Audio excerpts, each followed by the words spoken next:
Bonjour les citizens. Alors, aujourd'hui, on va reprendre les débats. Comme vous l'avez remarqué, on avait une série de débats qu'on faisait plus ou moins sur certains sujets qui concernent la Guinée. On a décidé à partir d'aujourd'hui d'appeler notre émission de débat le Phoniqué pour rendre hommage aux jeunes Guinéens. C'est dans cette lancée qu'on va aborder un sujet qui parle de la jeunesse et de l'entreprise. Jeunesse et entreprise, dans quel cadre? La Guinée est un pays aujourd'hui qui a un taux de chômage assez inquiétant. Donc face à cette question, on se pose, il y a diverses raisons. Ça peut être lié à la défaillance dans le système éducatif. Ça peut aussi être lié au fait qu'il y a pas mal de domaines dans lesquels ou des filières dans lesquelles les étudiants ils s'orientent, qui ne sont pas forcément adaptés au marché. Et j'en passe. Il y a plusieurs autres raisons, bien évidemment.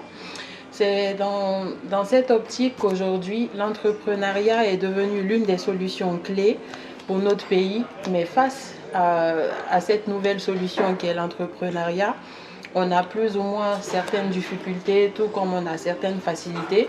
C'est pourquoi on a voulu parler de ce sujet pour orienter les citoyens qui ne se sont pas encore lancés. Donc concernant cela, on va commencer déjà à présenter M. Abdoul Fofana et M. Boubacar Gassama. M. Fofana, pour commencer, je vais vous demander pourquoi est-ce qu'il faut aujourd'hui penser à investir en Guinée? Alors, là, c'est une très bonne question, mais j'aimerais répondre en deux grands axes qui, selon moi, sont vraiment importants à prendre en compte. Il y a d'abord les opportunités que la Guinée nous offre, les opportunités offertes par la Guinée. Vous savez, la Guinée est un pays avec énormément de potentiel, mais il reste encore énormément de choses à construire et à reconstruire. Vous savez, il y a beaucoup de secteurs qui pourraient permettre à n'importe quel Guinéen, qui pourraient offrir à n'importe quel Guinéen la possibilité d'investir, d'être auto-entrepreneur ou entrepreneur et de réussir. Il suffirait juste de se lancer, d'avoir la volonté et le courage, surtout de se lancer.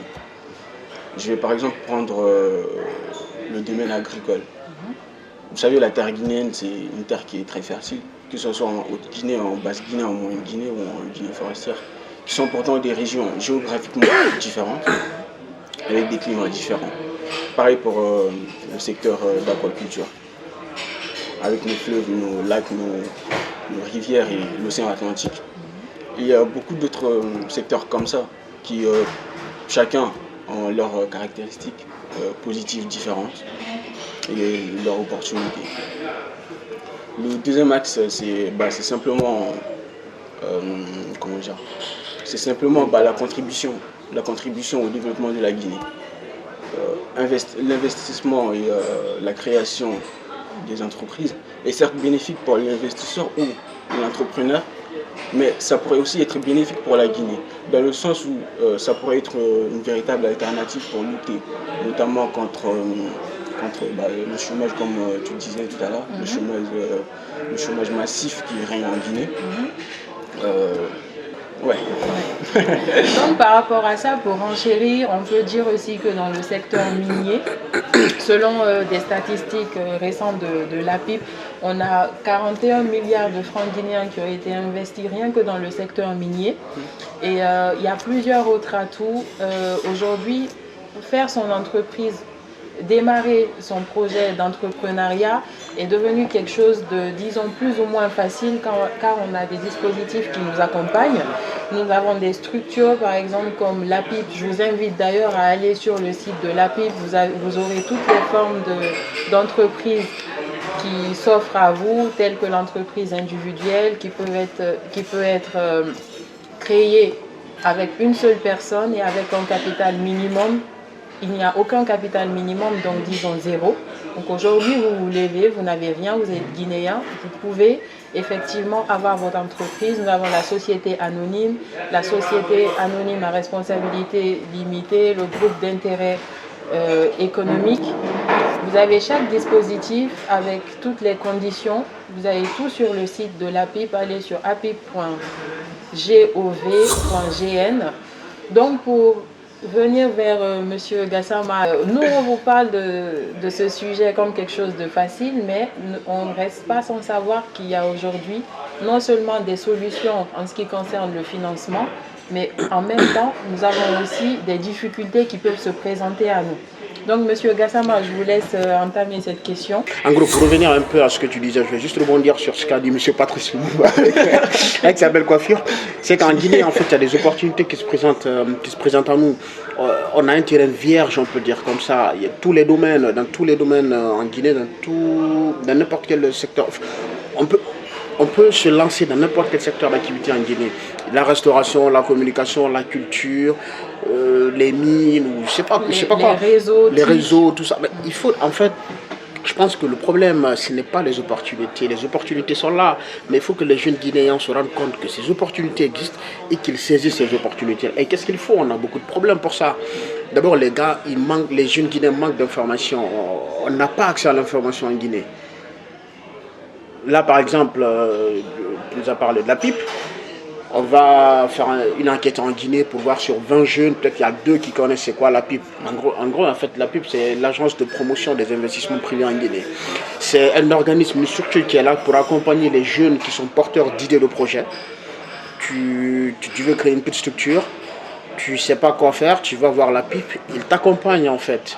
C'est ça le rôle de la pipe.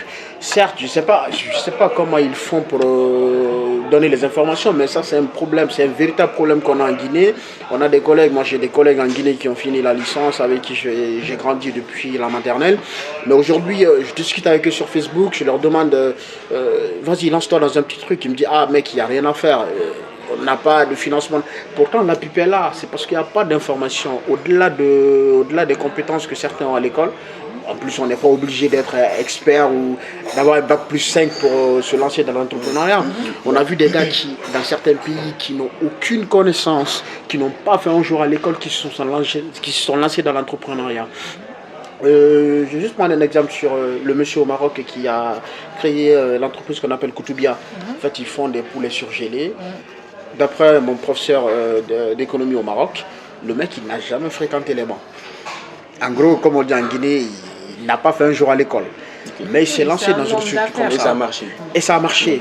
En fait, en Guinée, on n'a pas accès à l'information. Ça, c'est le premier problème. Il faut que, même si on cherche, des fois, on ne trouve pas. Mais est-ce qu'on y va? Est-ce que certains aussi s'intéressent? Le problème, c'est que je vais faire une petite comparaison, mais peut-être qu'il n'a rien à voir. Tu peux pas dire à un aveugle que le coq il est blanc, il sait pas à quoi ressemble la couleur blanche. Tu peux pas dire à quelqu'un qui a des informations pour se lancer dans l'entrepreneuriat sans qu'il sache c'est quoi l'entrepreneuriat en soi.